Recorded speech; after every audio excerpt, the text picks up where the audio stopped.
Right, so the battle for the soul of South Africa. There are similarities between America and South Africa that are quite remarkable. Some intriguing similarities between our history and that of the United States. Shortly after Portuguese explorer Bartholomew Dias first landed on the shores of South Africa in 1488, the Spanish explorer Christopher Columbus, actually is Italian, but he was working for Spain, landed in the Americas 1492. Although, to the end of his days, he thought he'd landed in Asia. But never mind, he'd done a great thing. From the 1600s onward, both America and South Africa were settled by pilgrims from Holland, France, England, Scotland, Germany, seeking religious freedom. Interesting that the original name of New York was New Amsterdam, and they still have Harlem and other Dutch names there. And it seems the British have a habit of taking what the Dutch establish and taking it for themselves. While American pioneers were moving westwards in horse-drawn covered wagons to settle a mostly uninhabited interior, South African voortrekkers, or pioneers, were embarking on a great trek northwards and eastwards, also in covered wagons, although our wagons were pulled by oxen, who couldn't go quite as fast as the horses did, but then again, they could carry weight that the horses couldn't as well. Just as the American pioneers crossed the Rocky Mountains, so the voortrekkers crossed the vast Drakensberg Mountains. And as the pioneers drew the wagons in a circle to defend their families from hostile attacks, so the voortrekkers formed the laager.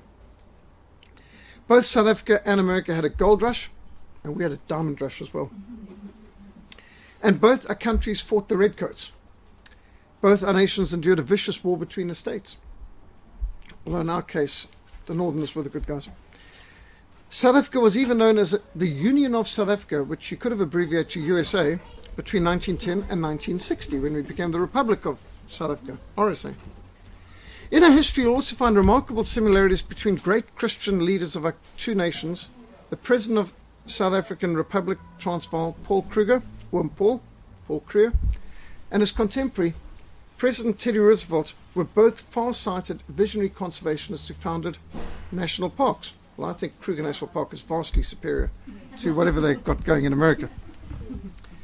President Steyn, Martina Steyn of the Orange Free State, and U.S. founding father George Washington also stand out as courageous Christian men of principle. The Orange Free State General Christian de Wet and the Virginian General Robert E. Lee were both outstanding strategists, staunchly principled men of God, much loved by the soldiers, even in the face of crushing defeat, which is very hard to maintain your men's morale at that sort of time. And both were greatly respected by their enemies. In fact, when Christian de Wet went to Britain after the Anglo-Boer War, he was cheered by people in London, just a couple of years after the war, which is quite extraordinary. Boer General De La Rey and Confederate General Stonewall Jackson also shared a boldness and a bravery on the battlefield that inspired their followers to heroic achievements. And both De La Rey and Stonewall Jackson died from friendly fire, both shot by their own side. Stonewall Jackson's death at the end of his greatest victory, Chancellorsville, was probably cost the Confederates the war, because he wouldn't have made the same mistakes that others made at Gettysburg, which was decisive. But General De La Rey opposed our involvement in the First World War, and he was on his way with General Christian Beyers, who was the Commandant General of the Union Defense Force, who had just resigned his commission in protest over us going to fight for our previous enemies against our previous allies. What was the point? South Africa hadn't been attacked. It wasn't our war. This is not reasonable. And De La Rey was shot by the police at a roadblock, and on their way to the Potchefstroom Army base, where they were going to address soldiers about the fact that this wasn't a just war. And the police later said they mistook him for a bank robber, which is highly suspect. The military mistakes and heroism of Custer's last stand were almost duplicated in the Battle of Isandlwana in Zululand, which was the worst defeat of the British Army at the hands of a native army in history. Absolute catastrophic. 1,600 redcoats wiped out in one day, in fact in 2 hours, effectively. But on the same day, the courageous defense of Rookstrift in Natal, it's almost like the Alamo in Texas, except that our people won in Rookstrift and survived incredibly. On these and hundreds of other occasions, the common ancestry, common religious convictions and similar conditions of South African America in the pioneering days can be seen. I mean, some of the courage, like in the saving of the colours on the day of Issaluan, and tremendous heritage. South Africans also fought alongside the American allies in the First World War, the Second World War, and the Korean War. More importantly, though, South Africans have shared a common Christian heritage and missionary vision with America and Britain, for example. Now, there are 4 M's that to me summarize why South Africa is so important. And the first M is minerals. All of these things. It would be impossible to overemphasize the strategic importance of South Africa to the industrial nations of the West, or the missionary enterprise of the church. But South Africa contains some of the world's largest known deposits of gold, platinum, chrome, manganese, vanadium, fluorspar. We also contain substantial deposits of antimony, asbestos, copper, diamonds, iron ore, lead, phosphate, titanium, and uranium.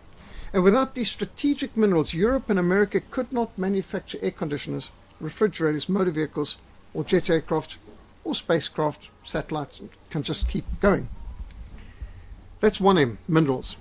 Secondly, maritime. In addition, the Cape Sea Route is the busiest sea route in the world, with an average of over 26,000 ships sailing past South Africa every year. This, by the way, is a red Chinese tanker coming past. Fortunately, on this occasion, not sinking and dousing our shores in oil, which they've done a couple of occasions. More than 30% of America's oil imports, more than 50% of Western Europe's oil supplies, and over 25% of Western Europe's food supply travels around the Cape of Good Hope, around our shores. You can see how we really dominate the seas and why this was considered the most strategic naval station in the world. Especially when you consider this vast ocean that we're responsible for. This is how they've divided up the world in terms of responsibility for navies. And you can see, some of the places like Russia have got quite a small area they're responsible for. America's got quite large areas. But look at South Africa's area. It's a huge area that we are responsible for any naval rescue operations and so on. Our Navy's never been big.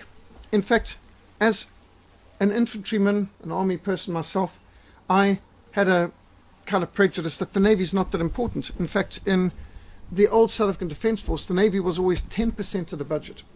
And I said, well, Navy's not that important.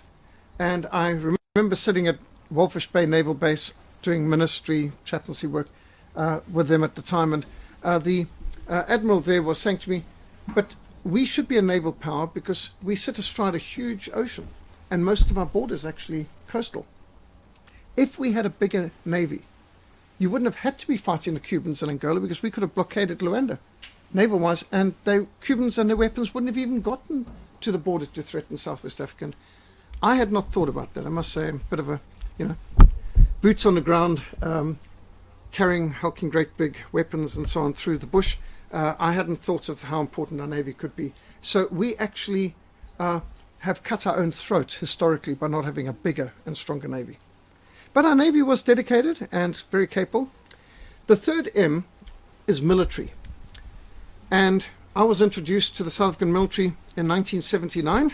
And poles, pole PT, drum PT, and also, of course, your tire PT. But, of course, the only way you can run 8.4 kilometers with these is teamwork.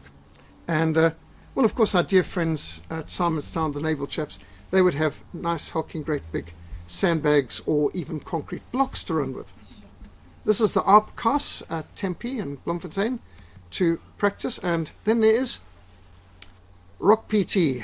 And you couldn't believe how long we had to keep those things up there. And, this thing was not fun. And all the different types of, this is what they call the pain tane. The pain farm. Pain garden. There we go. Pain tane. Rifle PT. Amazing what you can do with rifles. Buddy PT. You had to be able to run with full kit. Notice we're wearing our backpacks and helmets and so on, and rifles. 2 rifles. What happens if your buddy gets injured? You've got to be able to pick him up and run under fire. So running either scarp draw or fireman this fireman way was easier, but the scarp drive in the front of you, very hard. Our dear friends Tusai up at Walfish Bay had the joy of climbing dunes, but we all had the joy of going through mud under barbed wire, and they would actually machine gun over you. They would have a fixed Vickers machine gun, tuck, tuck, tuck, tuck. Now you're under barbed wire, so even if you panic, it's going to keep you there, but still, to hear live rounds going over your head, it's something that freezes your blood, and you've got to get over things like fear of heights and all of that sort of thing. These are just some of the fun obstacle courses. Shooting range. Fun, fun, fun. I don't know how many hundreds of rounds we shot on these shooting ranges, but now let me remind you, this is what they talk about gap years these days for youngsters. This is our gap year. We just had a gap 2 year, and it was survival. These are 18-year-olds and 19-year-olds. Funny how the army could take boys who couldn't make their bed at home to making impeccable beds, polishing floors. Now, I'm sorry to say that because I was brought up in Rhodesia with 4 servants, gardener, cook, butler, and so on, I'd never polished a pair of boots or scrubbed a floor or polished anything or ironed anything before I went to the army. But boy, did I learn how to do it there.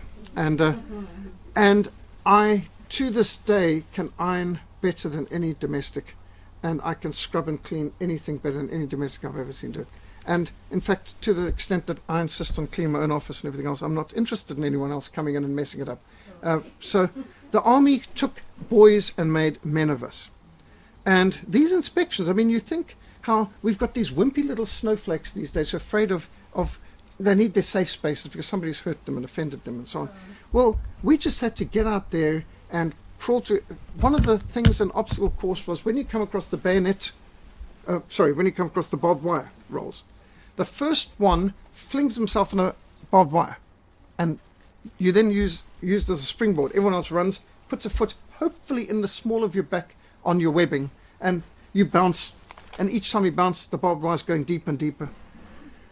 And the last 2 to go, they grab you by the webbing from the back and pull you over, and then you hopefully don't rip too much of your browns, but they were well-made browns, so normally we managed okay. But the whole idea is seconds counts. If there's an obstacle, you've got to get over it, quick teamwork and all that sort of thing. And we learned to make a plan. Now, let me remind you, these are 18, 19, and 20-year-olds. And we were forged into a fighting force that the world has not seen in a long time. And we learned how to survive in the bush. We learned how to fight in the bush. We went up into Angola, Namibia. These aren't actually South African Army as much, a Southwest Territorial Force using the Caspers. Normally Kufut, the police and so on, would use Caspers. We wouldn't use Caspers, although there were some units in the Army, like the Southwest Territorial Force, like 101 Battalion, which used Caspers. The South African Defence Force proved itself to be the superpower of Africa. I didn't know we had so many tanks until suddenly in 1988 it turned very, very conventional up at the border with Ops Hooper, Ops Modular. We're fighting whole mechanized divisions of the Cubans. These are some of our older Sabres. Then the Mirages, which we're more familiar with. And, did you know we had such a phenomenal Air Force? This is more combat-ready fighter aircraft on that landing strip there than we've got in the whole of South African National Defence Force at this moment. We're not short of aircraft as much as pilots. Do you know that the American Apache helicopter is Arms Corps designed? It's what we call the Royfalk.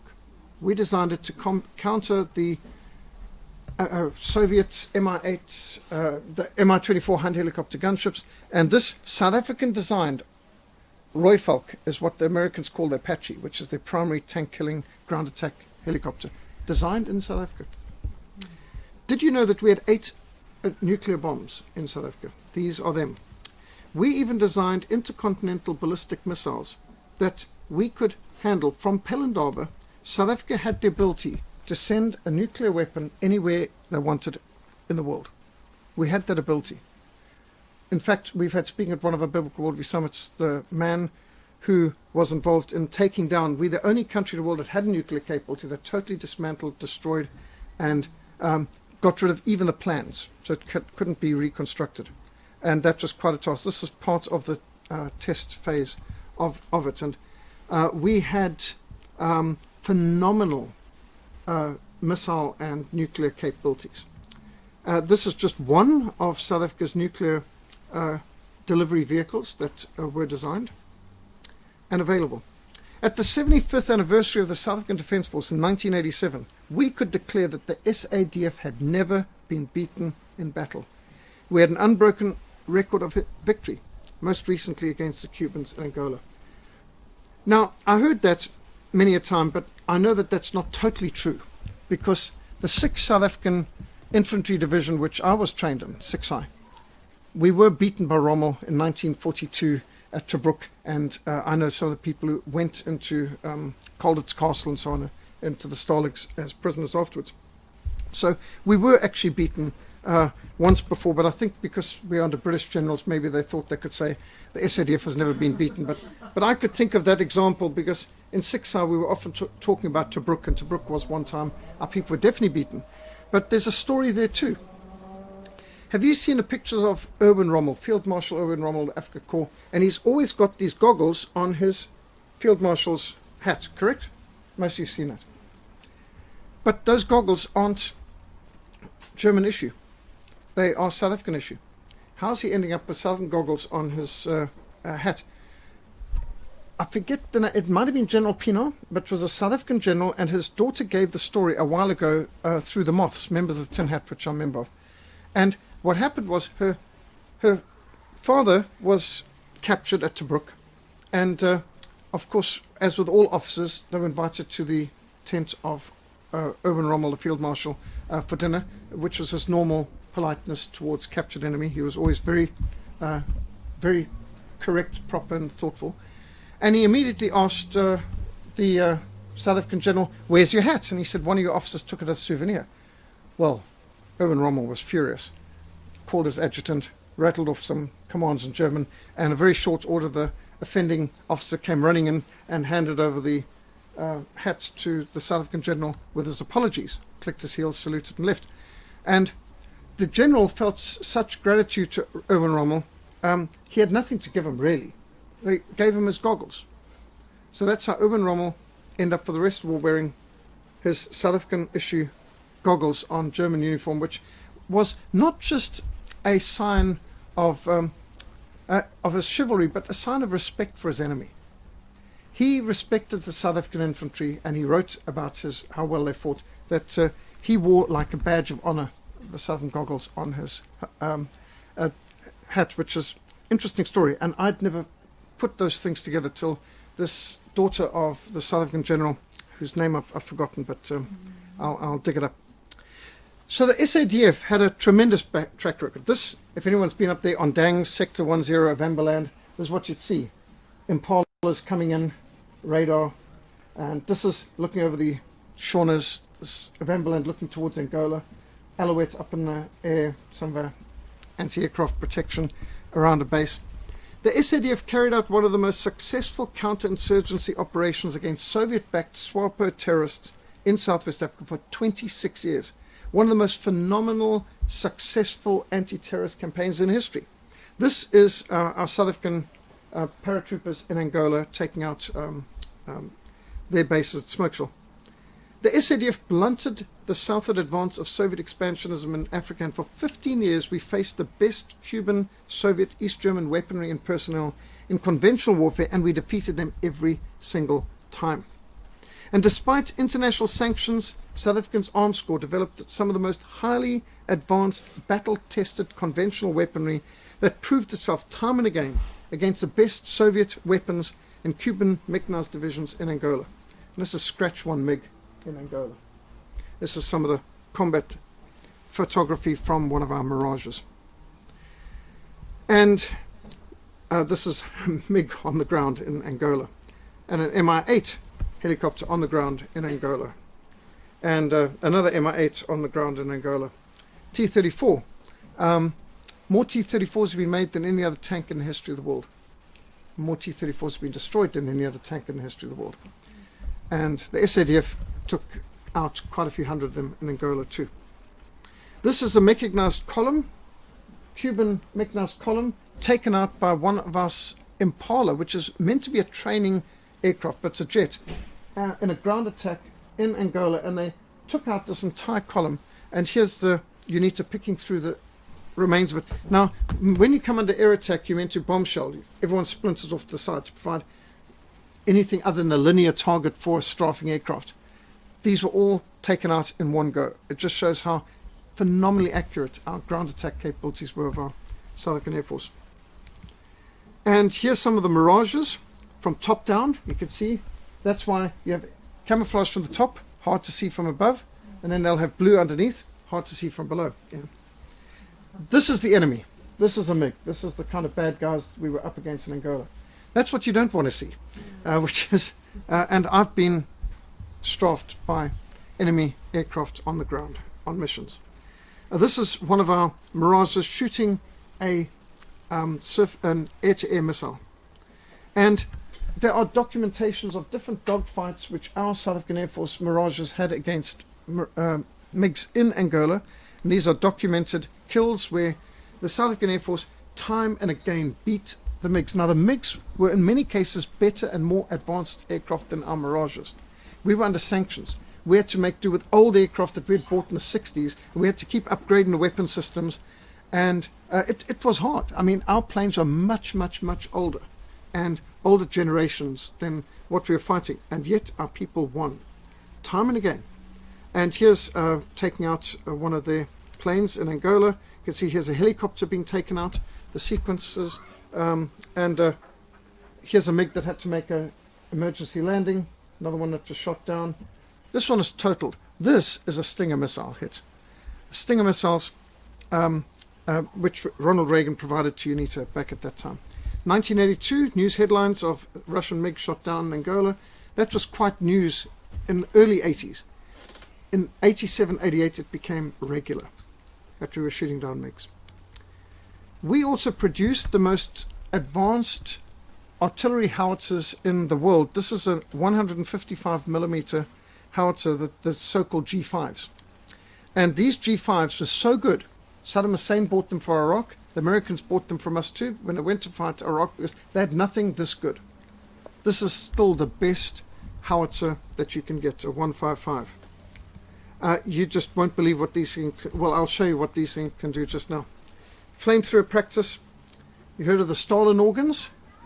122 millimeter rocket launchers. This is the Botha organ, PW Botha organ. This is our reply, 127 millimeter multiple rocket launcher. These things can take a grid like a kilometer squared and just destroy everything in it. Horrible sound when you're hearing it coming in. Quite nice when it's going out. Yeah, no, we've been on the receiving end. I remember being in the South African Army at first, when you heard an aircraft was support, the aircraft were all outside.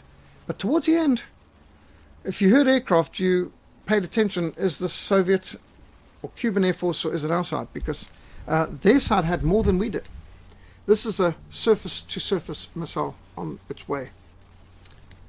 And this is the old, or what would this be? G4, is it? This is a 4.4 inch, isn't it?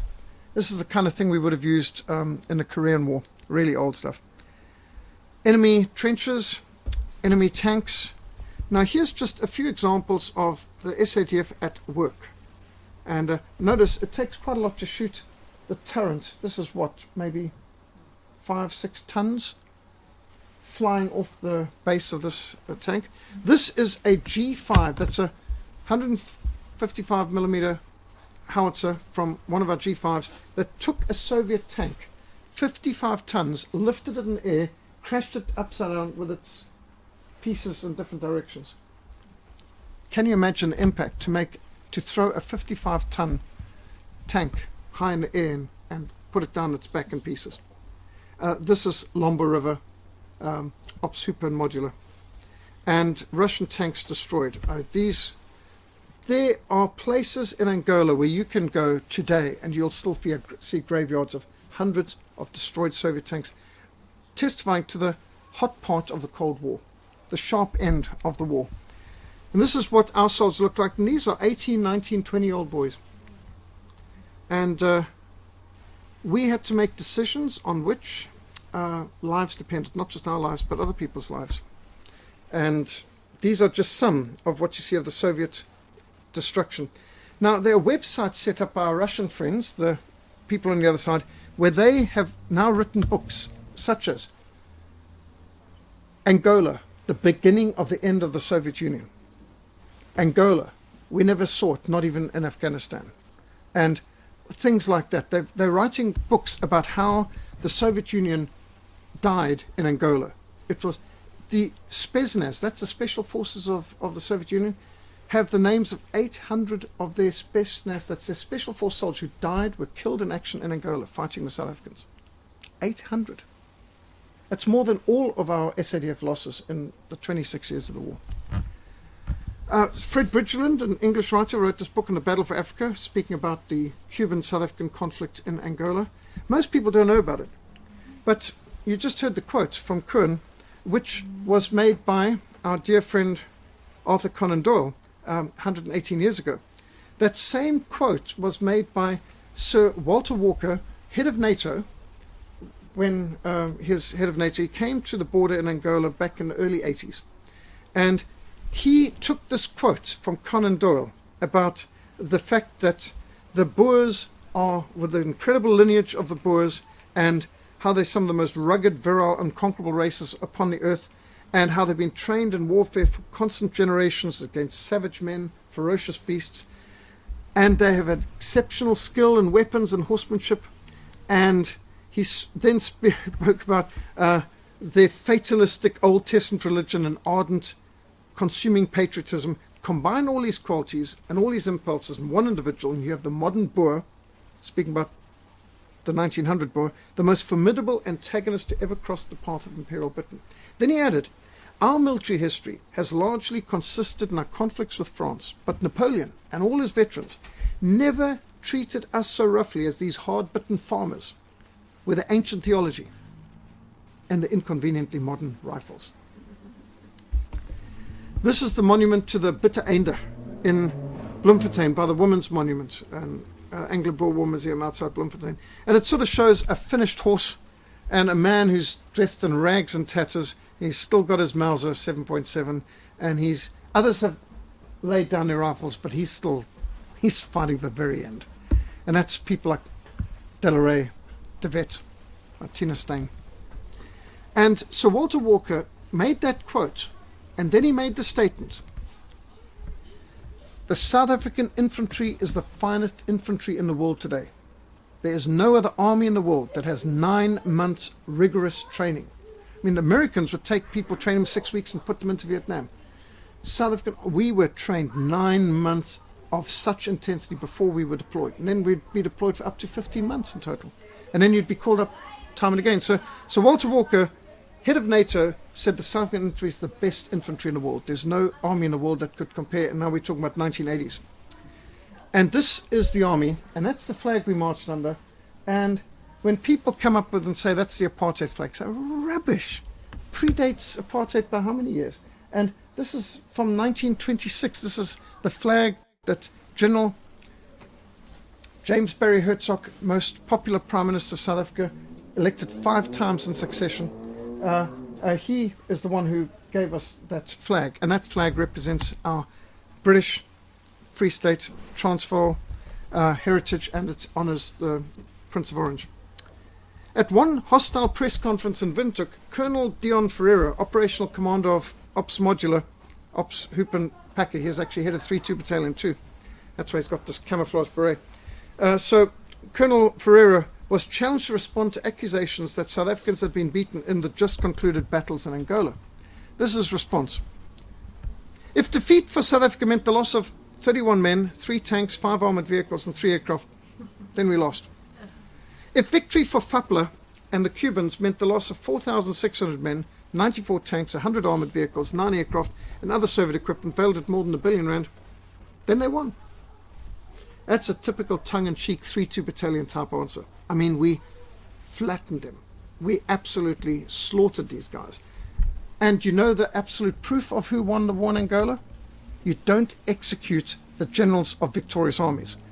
Fidel Castro took his friend, who was the Marshal, General Sanquez, of all of the forces, over even the Soviets and all in Angola. He's the Cuban general in charge of the entire operation in Angola. They put him against the wall and they shot him for losing the war against the fascist, racist lackeys of the running dogs, and so on and so forth. So, yes, you might hear some nonsense these days about what happened in Angola, but I was there, and we saw it, and we still go there. And today, you can see by the Lomba River, yep, that looks like a MiG. And that is a Soviet tank.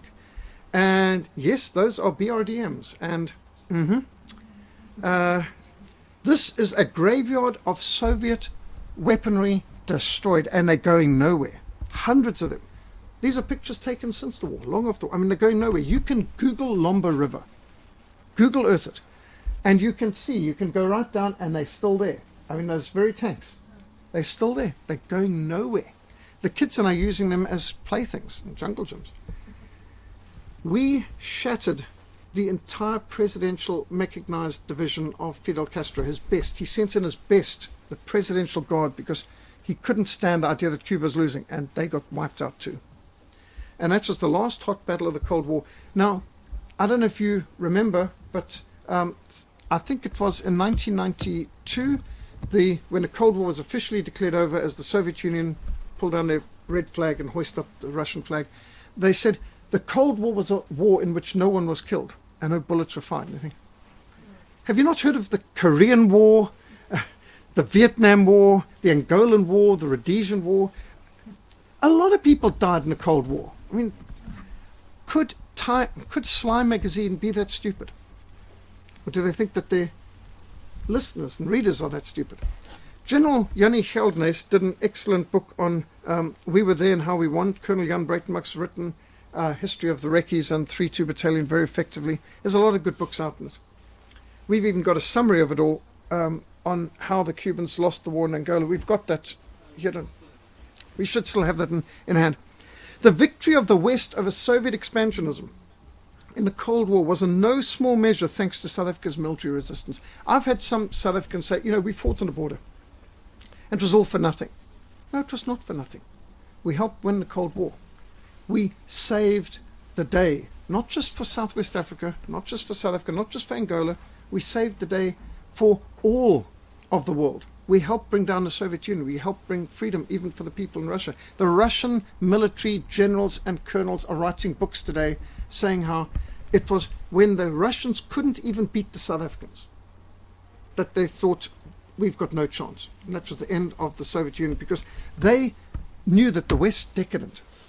The West is weak.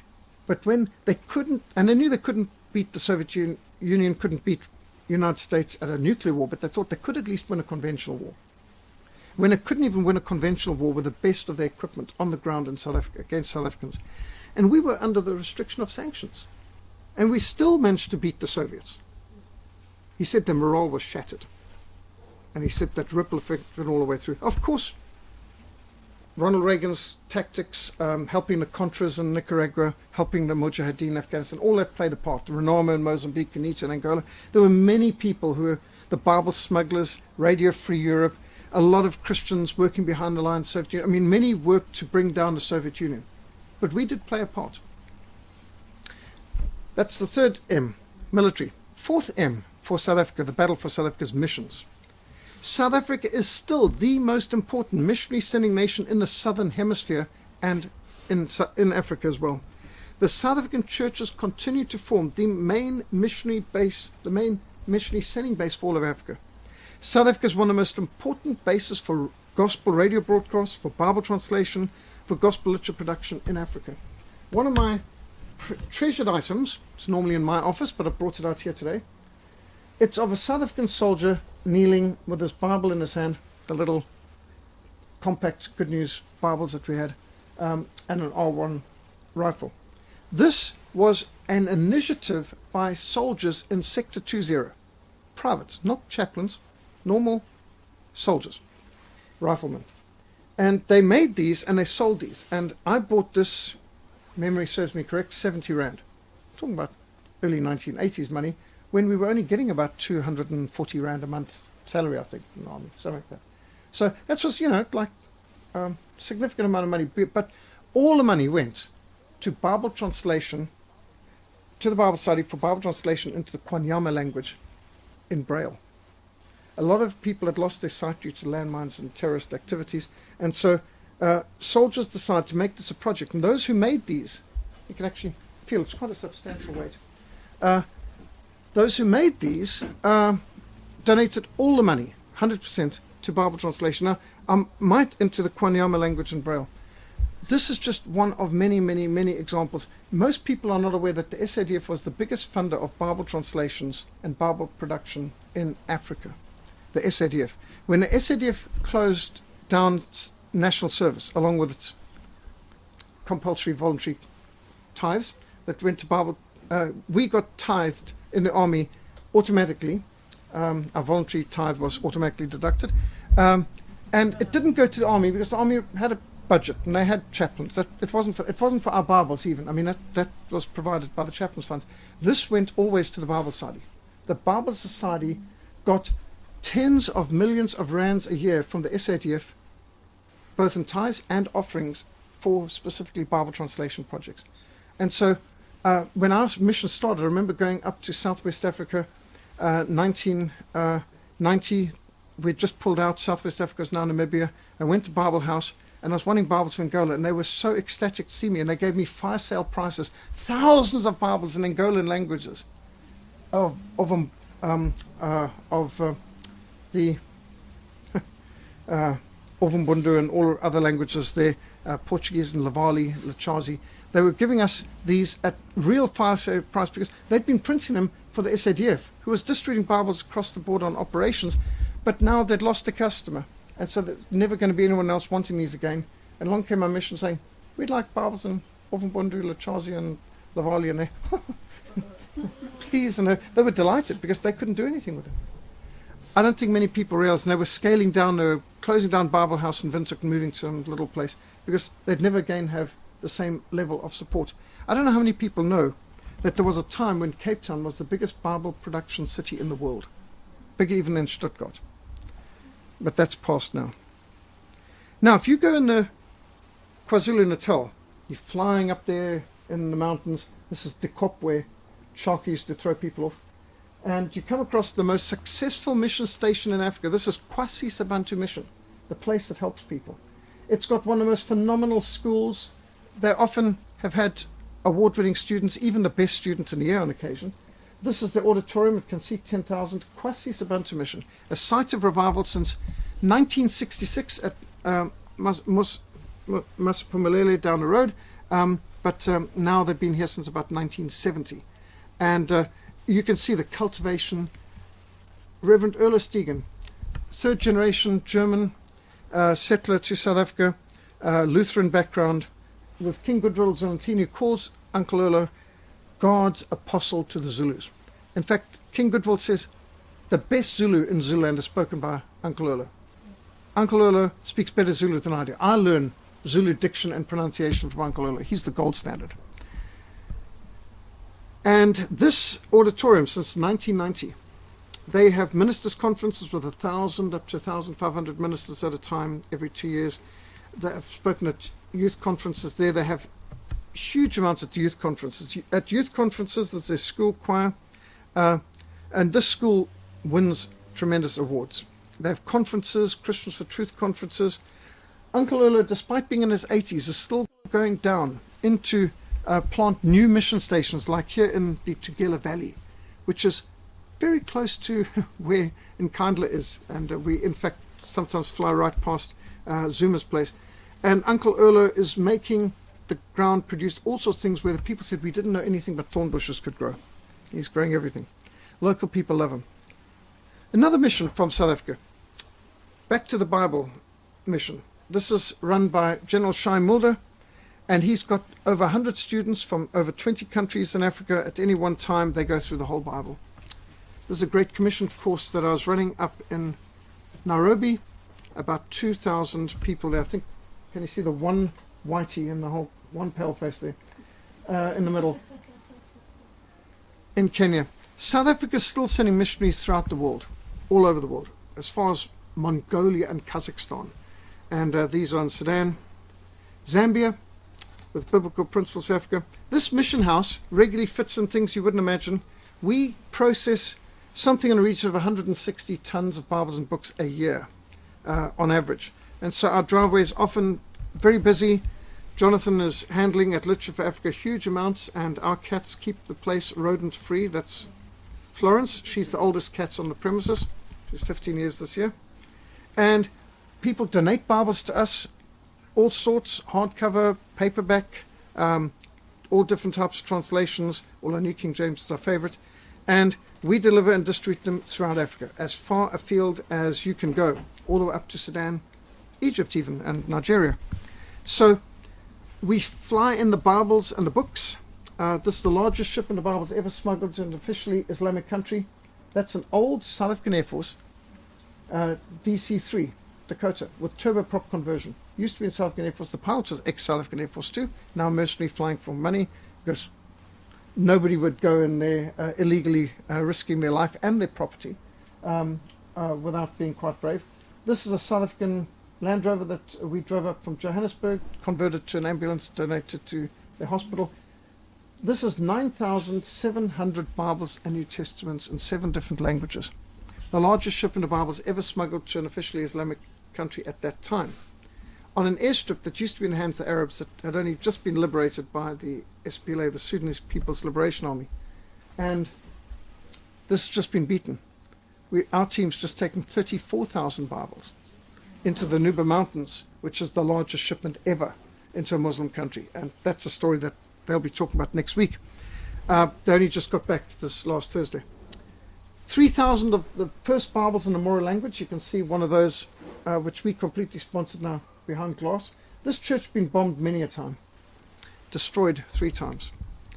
And so putting Bibles in the hands and Bible teaching to chaplains, pastors, teachers throughout Africa, that's just what our mission does. So speaking about the Battle for Africa, Brother Andrew in the book, Battle for Africa, wrote, "One nation could save all of Africa. I believe that God has a special interest in the survival of the South African nation. The continent of Africa is of special spiritual responsibility of South Africa. Why? Because South Africa has the tools to reach the entire continent. It has the money, the technology, a large number of committed Christians, the freedom and the relative political stability.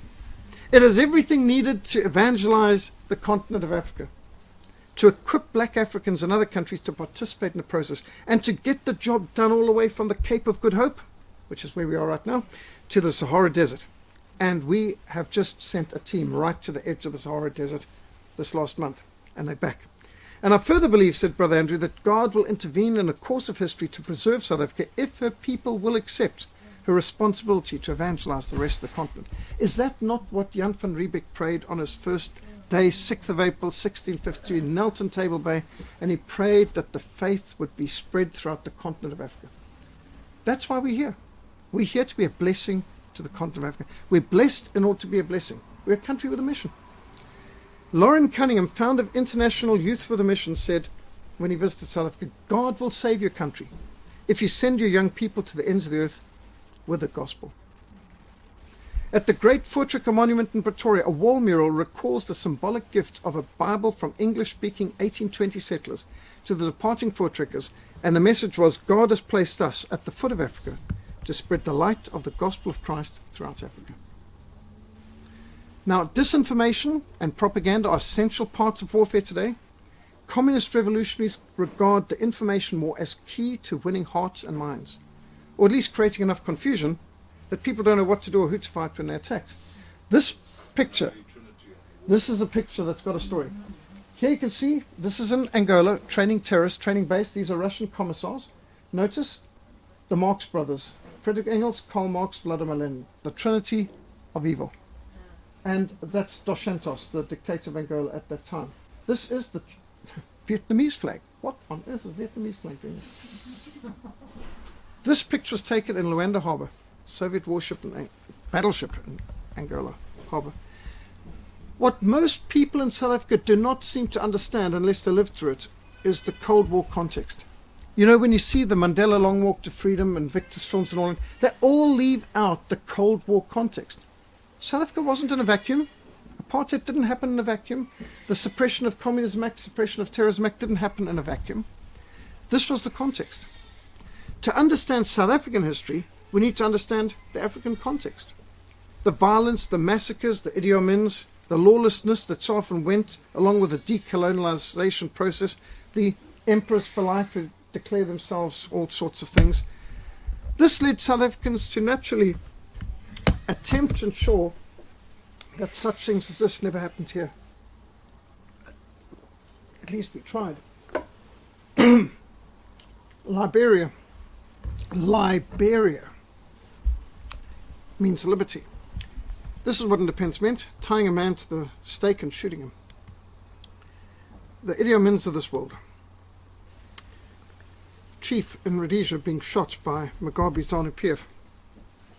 To understand the horror and the shock that followed the Mau Mau atrocities in Kenya in the 1950s, the horrendous massacres in the Congo by the communist Simba revolutionaries in the 1960s. This was the context. South Africa was not imagining a threat, there was a real threat. People were being hacked to death, missionaries were being killed in the Congo by the hundreds, Christians by the thousands and tens of thousands. There were massacres throughout Africa. And that was why South Africa was trying to say, not here.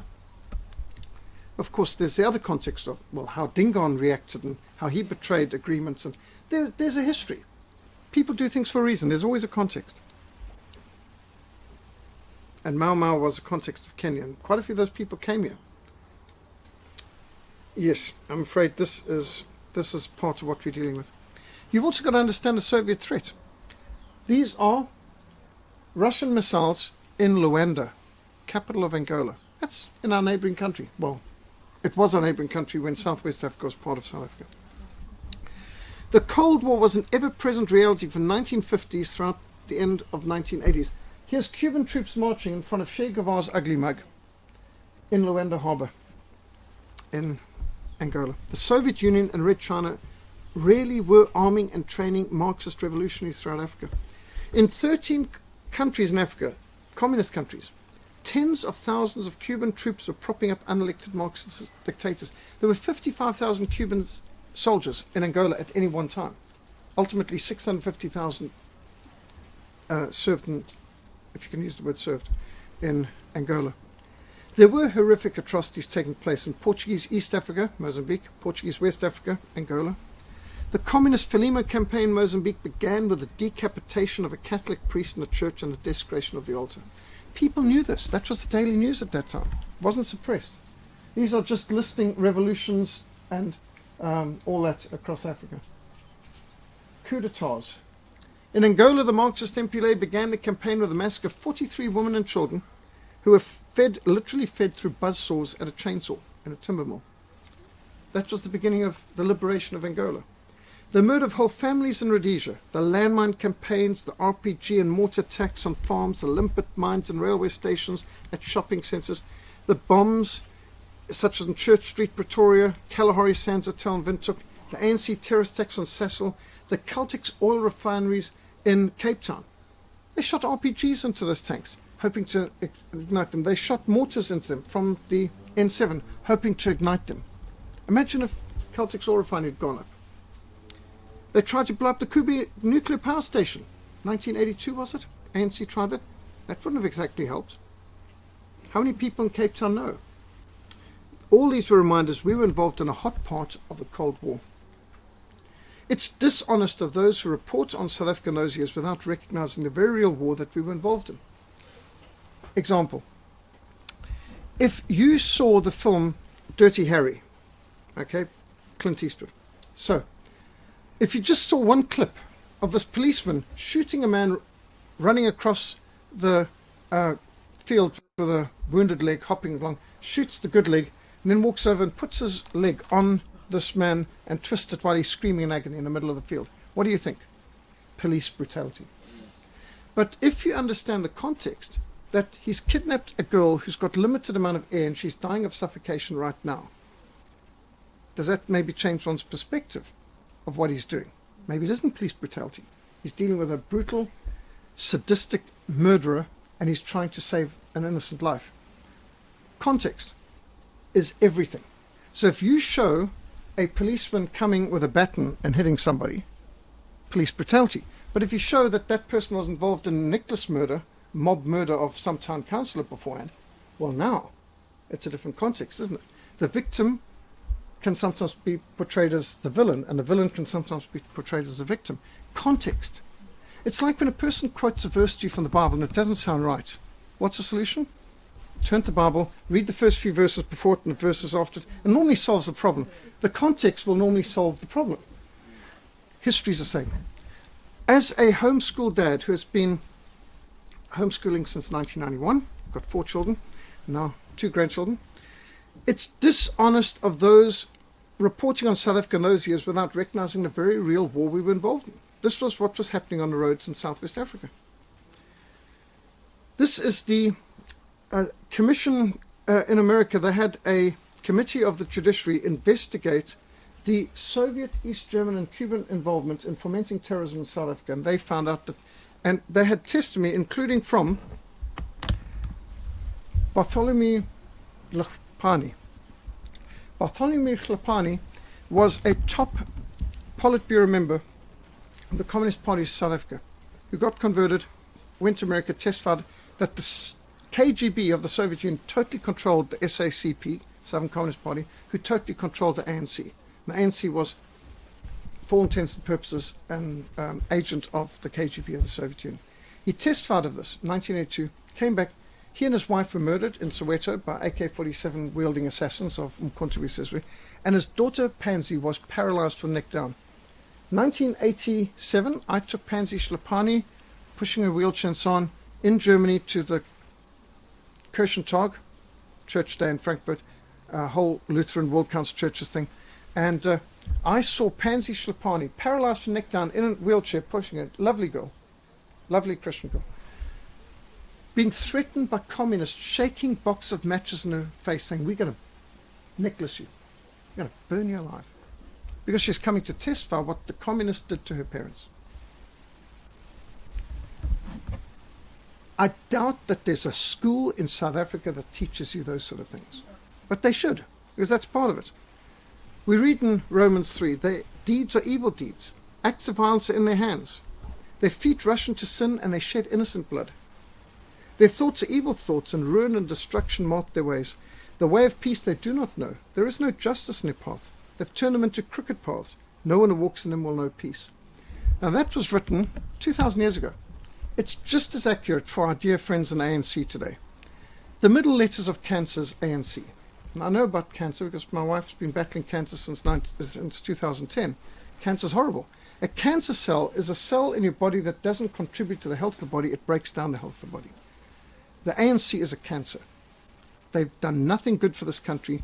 They are everything that Romans 3 speaks about. They're vile, evil, corrupt. They have brought in legalized abortion, pornography, perversion.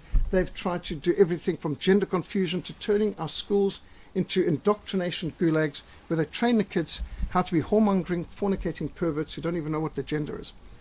That is the kind of government they're as corrupt and vile and perverse as it comes. And I've met them, I know them, I've spoken to them, I've been in parliaments who knows how many times, submissions and so on. Even Mandela's tried to charm us and tell us what nice people are and all that. But the fact is that we've got to recognize you can't take a bunch of terrorists, communist mass murdering thugs who murdered women and children, put them into government and expect them to suddenly be reformed and become nice. They lie. They've always lied. They murder. They steal. They destroy. There's nothing else you can expect from them because they hate God. And from the very beginning you can see it. That's why perversity flourishes in this country, and so idolizing these people and loving our chains is not the solution. The New World Order worked hard at destroying those states that were attempting to uphold Christian values. Hence the extraordinary international campaigns against Rhodesia and against South Africa in the 60s, 70s and 80s. We were Christian countries which, for all of our weaknesses and failings, were still light years better than what's replaced us. And you can see Satan's strategy. Many South Africans have recognized we do have a great calling, we do have a great responsibility, we are in the midst of a great conflict. As Vladimir Lenin said, whoever controls the tip of Africa controls the world. We want it for world communism. This is what it was like when I was in the army in 1980. All those dark areas were officially communist. We were facing a real, general, serious onslaught. And so this is why Brother Andrew said in Battle for Africa, the South African Church is one of tremendous devotion to Christ. It is the spiritual muscle and financial resource to reach Black Africa.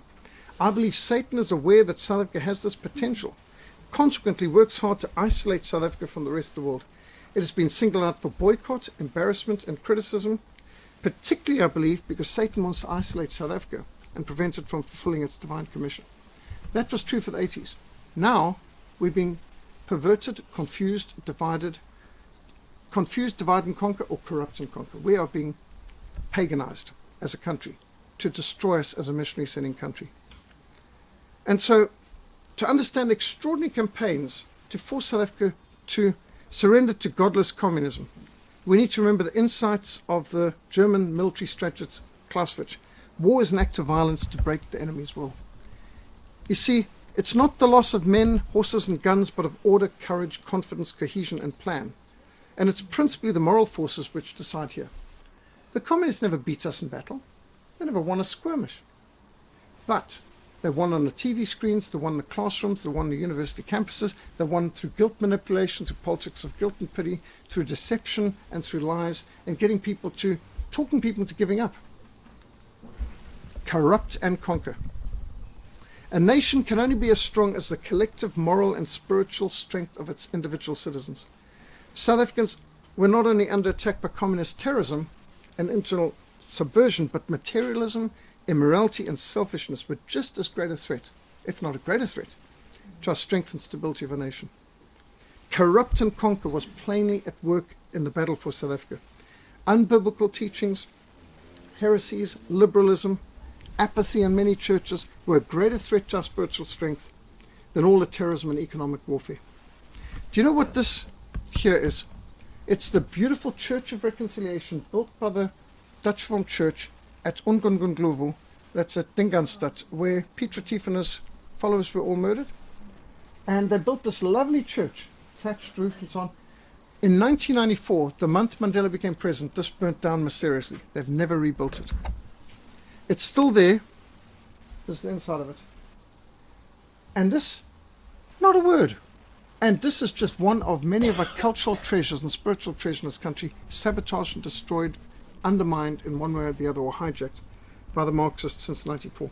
And the first battle is the battlefield of history. Karl Marx said the first battlefield is a rewriting of history. And that's why, as a homeschool father, reading different history books for my children, I got frustrated with reading lies.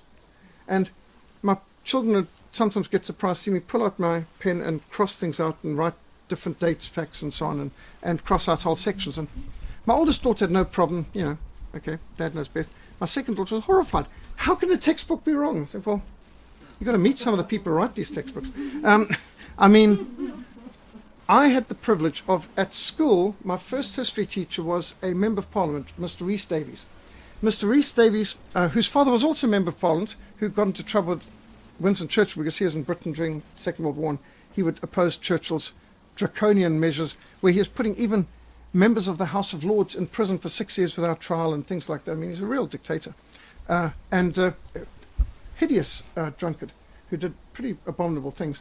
But Mr. Rhys Davies said to us, first lesson, beware the victor's version. He said, wartime propaganda morphs into peacetime textbooks. Governments write textbooks, governments lie. And he said, always ask why. Never regurgitate the textbook. Think outside the box. Stop regurgitating textbook. And so I think it was very, very useful having a history teacher who encouraged us to think separately, differently and challenge things. Now, I did. Now, I came from Rhodesia, and I must say Rhodesia had a very good education system, especially on English and history and so on. When I came to South Africa, came to Pans High School for my matric, and I suddenly got into deep trouble with the teachers because I'd be challenging and questioning them. Just recently, we had the 40th anniversary of our matric, and got together with people, flew from all over the world, Australia, New Zealand, wherever they're living now. And funnily enough, I was the only person still living in Pinehurst of the whole of my matric class. And the first thing somebody said to me is, "Oh, you're the one who used to argue with the teacher." And well, I was taught to argue with the teacher. I mean, that's just what they expect of us in our schools in Rhodesia. That's what was expected of my parents. My parents encouraged me to argue and discuss. My dad fought all 6 years of the Second World War, and he would often say, looking at the films, it wasn't like that. And he had, scorned the stupid Hollywood movies and the lies, and said, Africa Korps were honourable men. I don't believe any of these atrocity stories. They were gentlemen. This is rubbish. This is just Hollywood garbage. And so I'd learned different things. My mother was a nurse, and she would continually tell me stories of how the doctor diagnosed it wrong and a patient almost died, but the nurse intervened at the right time. And so I wasn't brought up thinking the doctor's always right. I wasn't brought up thinking the teacher's always right or the textbook's always right. I was brought up to question, did I get into trouble in South Africa? Wow. For example, my matric history paper, one question, 1977 history test exam, matric exam. Everything rises and falls on that. That was in the days when you got no marks throughout the year, only got in your final exam. Discussed the causes and origins of the Second World War. My sort of subject, my arm was aching after the 2 hours or whatever, and Versailles Treaty and all that. I got 0. I asked for a remark and I got 98%. The teacher who marked me said, that's not what we taught you in the textbook. That's not part of the curriculum. Your answer wasn't the answer you meant to give. But the person who was high up who did the remark said, but he quoted as facts and sources, and he obviously understood everything. And, I was quoting A.J.P. Taylor and good sources like this, and I'd obviously done extra reading. And so they credited me with the marks and ended up, A+ is an improvement from 0. So, but it just shows again a mentality. Some schools teach you to think, to question. And that's education. Education is question everything. Indoctrination is telling people what to think. Education is teaching people how to think. And that's the problem. And that's where we want to really go. Well, I need to stop, but I think this great quote, we were never defeated by enemies, we were betrayed by our friends. And there's a lot on that. Now, everything I've said here in the different presentations, the different chapters and sketches from South African history, including this. This is we've got a whole chapter on Battle for South Africa, and I haven't even finished it, but I've made too many comments on the side. So let me stop right there, and any questions, any complaints or criticisms? Questions? Also, just an observation. It's like, wow, were we even in those battles? I mean, it's like we were totally oblivious to, well, I'm speaking for myself. I've only really become interested in history because I'm a homeschool teacher and a mommy, and I'm supposed to do research and all that. I've never really been interested in history as a child growing up, more than me. But it's like everything has just come to life, I suppose it's because we want to give the best of our knowledge, of our experiences, what we've heard, what we've seen. But when we get extra food like this, I mean, it's like, wow, it can just totally transform the way you teach, not actually teach, but present or enrich your child's life. I'm glad to hear that, because that's certainly the intention. I had no idea, totally clueless with regards to that Angola, Cuba, Russia thing. I was like, what? We were there? Yeah, we certainly were, lock, stock and barrel. And tens of thousands of our men were there, actually. I don't know. Did apartheid have something to do with it? That we were sort of sheltered? No, I think it's typical materialistic society. They don't want to know what's going on. But bear in mind, back then, well, just for starters, the apartheid army was heavily black. I mean, like 3-2 Battalion was totally integrated, made up of thousands of Portuguese-speaking ex-communist Angolan black people who'd come over there and joined our side. Were fighting for us against them.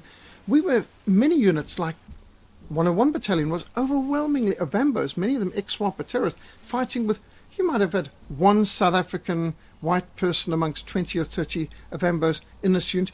Bushman's Battalion, one of my friends, 3-1 Battalion. The Bushmen really fought with fury because they had been enslaved and hunted like animals as for sport by the Ovambos. So the Bushmen, the 3-1 Battalion, they originally were 201 Battalion, they were some of our best trackers and phenomenal fighters. So the South African police, Kufut, wow, most of Kufut were black soldiers, black police actually. But they were fighting like military up there. The police always regarded it as their war first and foremost because they saw terrorism as a crime, not a military threat. So the police were always there up at the border, involved. And so to me, first of all, I'm told South African Army is an apartheid army fighting against the blacks. Yes. But I found there were lots and lots of blacks fighting with us against the Reds. And on the other side, I found white Cubans and Russians on the other side and being strafed by Russian, East German and Cuban MiGs and Hind helicopters. So I never saw it as racial. I saw it as black and white together against red. You know, they were the red. We were.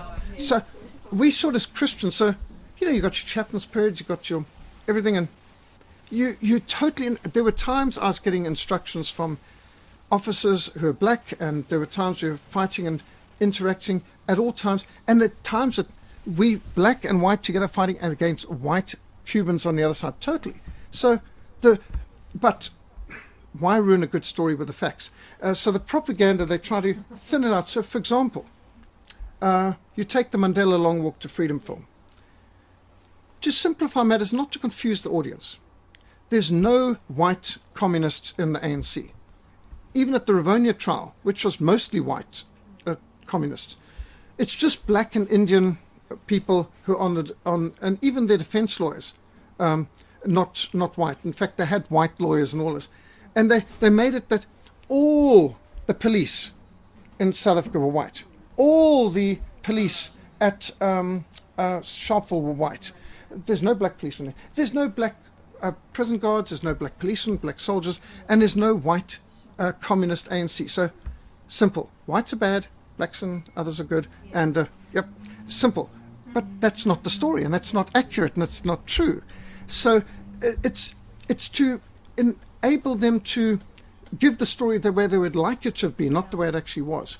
And they show this in people, and inspired by true events and based on a true story. And yes, the names and the places are true. Only the facts have been changed to protect the guilty. Yeah. So yes, this is why, to me, it's so important that we know the rest of the story.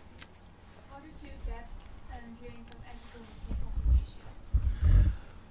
Well, it was hard on quite a few levels because in Rhodesia, first of all, we were used to wide open spaces, and I used to be able to walk outside of town and see wildebeest, zebra, giraffes, not in the game reserve, just outside the city limits of Bulawayo. I'd walk up to Kami Ruins, which is about 18 kilometers on the map. As a 12-year-old boy, I'd walk out there. My parents didn't even know where I was. You just had to be back when the sun set, you know. And to suddenly be in a place where there's so much traffic and people. And the classrooms, you know, in Rhodesia, you'd literally have shooting as part of school training on Fridays. You'd go and shoot 2.2 rifles and so on, drilling cadets. So I found Cape Town very restrictive, and the first thing that horrified me is how stinkingly liberal the white English speakers were in Pinelands. I was just surrounded by liberal fools, and I came from Rhodesia, and they were all, you nasty, horrible, evil white racists from Rhodesia oppressing black people.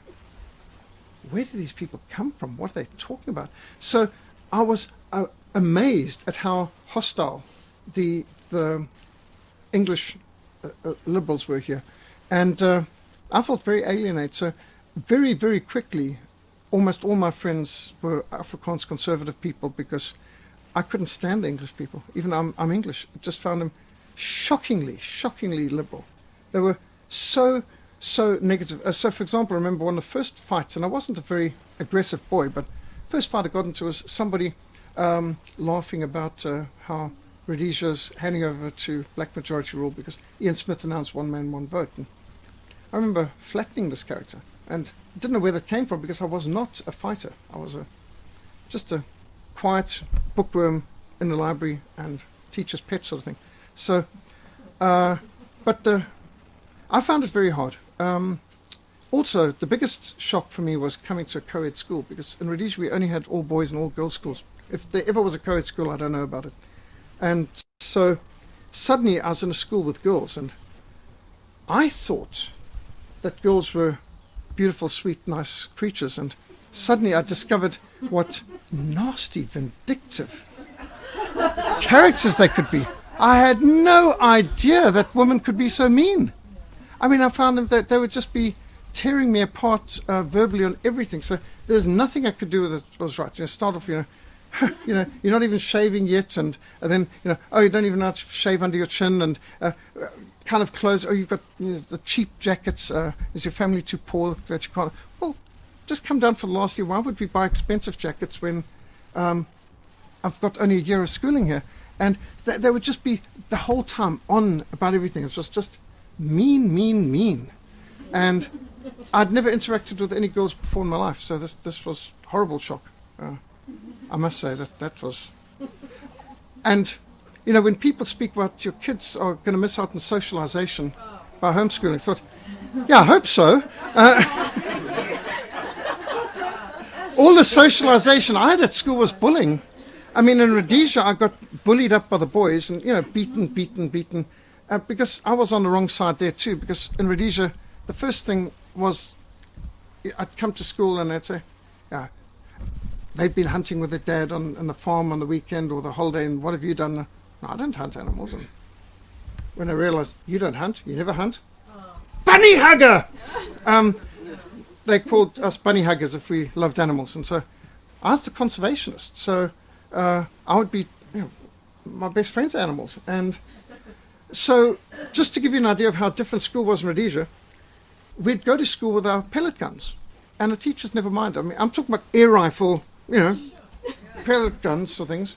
And they would come to school and they'd shoot birds during break. So I brought my air rifle to school and I said, okay, you want to shoot birds? I want to be a game ranger, so I'll shoot you if you're going to coach them. And so we ended up, break time, we'd have pitched battles. We'd be, shooting one another. And I remember seeing the teachers' lounge was at a high level, and they're standing at the big open window with their tea, watching us shoot one another in the school grounds. It never came up at a school assembly. No complaints, no discipline. And, I mean, in America, they'd close down a school and call a SWAT team. But we were half killing one another. There was brutal battles. And I remember once being behind a metal drum, metal dustbin, shooting, and I heard a bullet come through the side and rattle on the inside. And I thought, what if that hits one of your eyes or something? We weren't wearing protective. I mean, we were aiming at one another's heads, and it never crossed my mind that we could be putting somebody's eye out. And we were using these sharp point metal things and full-on battles. But I mean, the pitched battles that we went through. To give you an idea of how it was like, because these days we've got tattletales everywhere. We could never tattletale. I mean, I don't know what would have happened if you tattletale, because I don't think anyone ever did it. Certainly, I never did. So, I'd cover for my brother, no matter how brutal and bullying he was, and I'd cover for everyone at school. So I was at school, so, you walk in, there's no chairs, of course, you sit on the floor.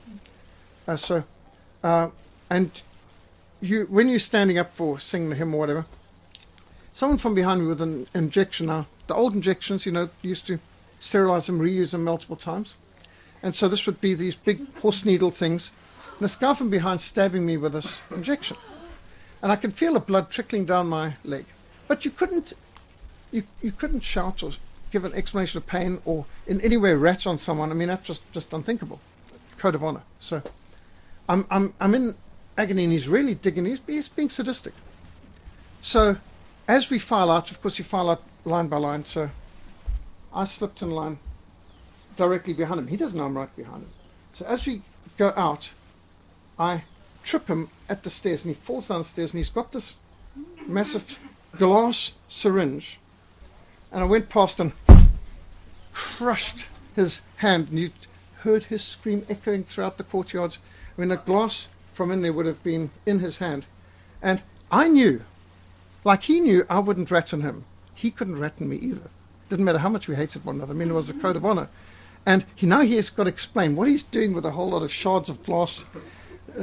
But then after that, they got me in the toilets and beat me up. And I got one of them as we were running around the football field into the thorn bushes and cactus. And then they would hit me with this. And I walk up there. This is a boys' school. This chap's head's in his desk. I lifted the lid. Wham! On his head. And teacher, what was that? No, sorry, sir, I just hurt myself. And somebody would stab you with their compass, the needle thing, and then you'd stab them back with yours. And every single day there would be bruises, batterings, and so on. I remember coming to a dinner table with a space helmet and a cowboy hat and thing to cover up bruises and cuts, and because I couldn't let my parents know. You couldn't. It was unthinkable. So, I mean, that was the code of conduct you had in a boys' school. It was physical bullying, I would say, virtually every single day of the year. There was some kind of... Now, if I was to give a choice between physical bullying by boys in a boys' school or mental bullying by girls in a girls' school, in a co-ed school, I'd take the physical bullying anytime, personally. I mean, I think the way the girls bully is more mean, because this business of sticks and stones may break my bones, but words can never harm me. That's rubbish. Words can harm you more, much more. So, yes, I was delighted to keep my children out of that kind of socialization. Are any of them married? My children? Yes, I'm just joking. My oldest is married, and she's pregnant with our second child. So I've got 2 girls and 2 boys, and 2 girls are the oldest. My oldest, Andrea, was here earlier with her child, Jeremy. I was joking. I was just thinking if they were sons and you kept them away from the woman. No, I wouldn't want to do that. No, I mean, I've learned since that they're nice women, but I'm just saying my first introduction was not good. Your wife obviously wasn't in that school. No. No, so, when I met these people, I've met them at the 10th anniversary, the 20th anniversary. I think I missed the 30th anniversary, so I've made the 40th matric anniversary. And, I mean, they all remembered me as the animal lover, bunny hugger. Well, another thing to show you the kind of things you have at school. I had in matric, no, not matric, sorry, my first year in high school, we called Form 1. You'd call Stand 8. Grade 8. Grade 8 now, it was Standard 6. We called it Form 1. Yes, right. So, first biology class, last biology class, we came in, they had a tank of 20 little mice running around, little white mice. Teachers, today we can do dissection. And all these sadistic brats are getting all excited. And so, who wants to put the gas pelts in? Oh, me. Then one person gets a bright idea. Hammond, he's a bunny hugger. And so the teacher seemed to warm up this and ordered me to come front, and I wasn't interested. And they started chanting my name and insisting, and teacher insisting, yeah, Hammond, you come here and put these gas pelts in. And as I walked up there, I had my first experience of seeing red. My dad would speak about seeing red. When blood comes over your eyes, you don't think straight and you just act in a rage. I walked up and I turned the whole tank on its side. Now it's a big, like, fish tank. Yes. But what I didn't see as I turned it on its side was there's a glass lid on the top. And it, like, a few hundred pieces.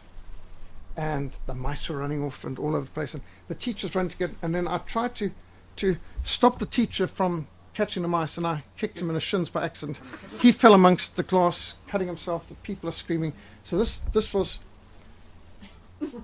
disaster. They had a rule that if you had to get caned, you'd be sent to the vice principal, and he could do it with a real bamboo cane. 6 cuts. I must have got 18 or more that day, because they were all, you can imagine kicking a teacher. So, not that I meant to, but I was banned from biology forever, which I thought, great. I mean, I don't want to. I mean, I'm not into that sort of thing at all. So, a few years ago, obviously I've infected my children with this animal activism. So we got our different things coming in, Bob Jones University. So I get all kinds of homeschooling packages. So brought this one home, and I heard my daughter open packet in the kitchen and go, ugh. And then my other daughter, Daniela's, what? And Andrea's saying, you don't want to look, Daniela, don't look. And then next thing, blood-curdling screams, screaming and screaming. I came running down the hallway with gun in hand thinking someone's being attacked. It turned out it was a dissection kit. They had in Ziploc bags dead frogs and things like this, and mice or whatever. And, I mean, somebody in America sort of gonking these guys and Ziploc them. So it was your dissection project. We packed this up, cancelled biology, handed it to another family, and my daughter was saying, it's like a Jeffrey Dahmer do-it-yourself kit. I had to learn to be some kind of sadistic cannibal or something. So my family's not into the biology side. I'd rather shoot poachers, but wow. Really, you can imagine how well I fit it in Rhodesia. I mean, everybody seems to be a hunter, and here's this guy rooting for the animals. So, yes, I don't think I did very well at school. I did well academically, but socially, my children were asking about my friends when I was at school, and I'd say, Vivian the lioness, Malcolm the leopard, Tim my cat, Tiger my cat. I said, but were there any people? Nope, no people. I can honestly say I went through all my time at school, Rhodesia and South Africa, without one single human friend. And wasn't a sociable person. But my cats loved me. This picture's interesting because it's South African troops, Springbok Legion, liberating Addis Ababa from the Italians. The history books will tell you the British liberated Addis Ababa. Actually, it was the South Africans. But that's a bit embarrassing. Because Ethiopia was the head of the Organisation of African Unity. You can't say the South Africans liberated you from colonialism. So let's say the British did it. It doesn't have to be true, but history is rewritten in order to accommodate the present, whatever the present narrative is. So you can switch it off if you want. Any other questions, comments, complaints, criticisms? Yeah, we just do it twice. Then. Questions, comments? For Kuan or I, any questions? Well, I was going to ask you if you had any questions, but you covered them. But I think it would be fair to say never let your schooling get in the way of your That is a fact. Also, yeah. This is why we would rather speak about home education than homeschooling. Because if you think about it, schooling is what we're actually trying to get away from. Yeah. This regimented, sit in these chairs, say this, stand up, do that. That's not education. What we're after is not so much trying to replicate at home what they're doing in the schools. We try and do something completely different. We're trying to educate our children to think critically for themselves. And so my children often argue with me, which is what I want. I want them to think about it. I want them to question it. Now, we've done government schools. We've done Christian schools. We've done homeschooling. And we've done a lot of homeschooling. And as a result, we've got a pretty good spread because it's about 8 years between my oldest and youngest. And the experiences that they had, it depends on, you can sometimes have good experience in some government schools, the early ones, if you've got the right school governing body and a brave principal and courageous teachers. But, gee, they're working against and they're fighting a tidal wave of pressure in the textbooks. The problem I've got with a lot of Christian schools today, because we just sent, after my wife had cancer, we had quite a lot of medical problems, kidney failure with my son and so on, transplants. My wife gave the kidney and then she got cancer 6 months later. So in all that debacle of that year, we put our two boys back into a school, an independent Christian school. And we quickly discovered independent Christian schools are not that independent and they're not that Christian. At least not this one wasn't. The same Mandela mania, write tributes to Nelson Mandela, sing happy birthday, all this, and think, what's this got to do with education? This is politics. And my son spent his time arguing with the teachers, and they say things, well, how do you know? So, well, he's been there. And actually, my son had. And he had so many Zulu friends and so many friends up in Zambia, and he'd been all over these places. And he knew Ulundi and the Battle of Rooksdrift and Eastern Rwanda like he'd been there. He had been there, actually. And, we'd walked our way through, we discussed it so much. And so getting this rubbish from these indoctrination gulag commissars in the local school, of course he would, and after a while he'd come back and he'd say, it's so hard for me to respect these teachers. I could understand. I mean, it is hard to respect them. They're mouthpieces for lies and propaganda.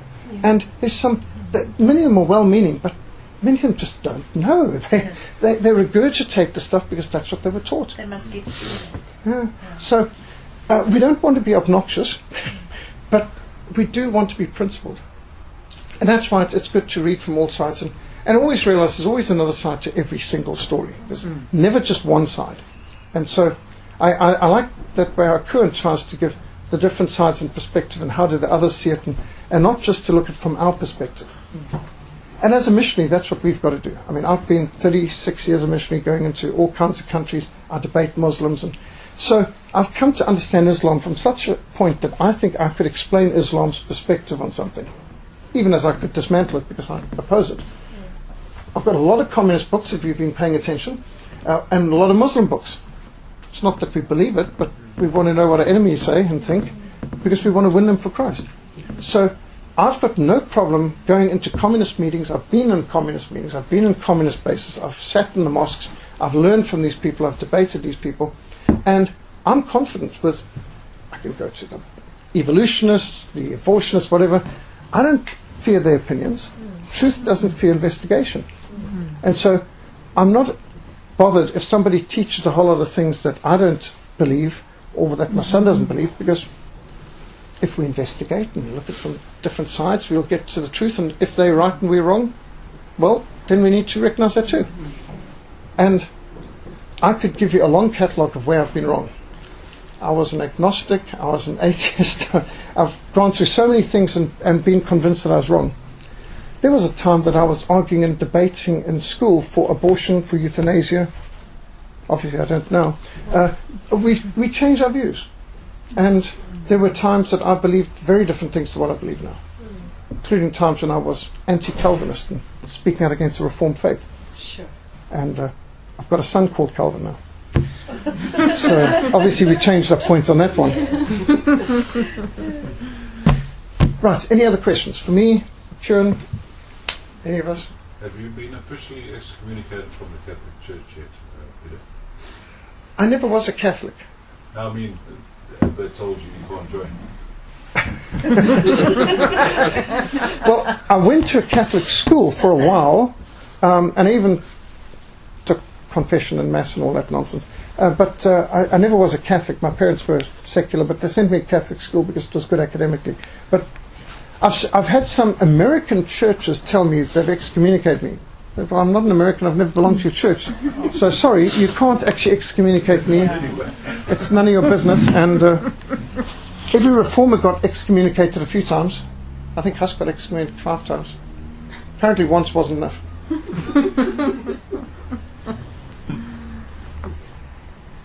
Yes, it can be a badge of honor. If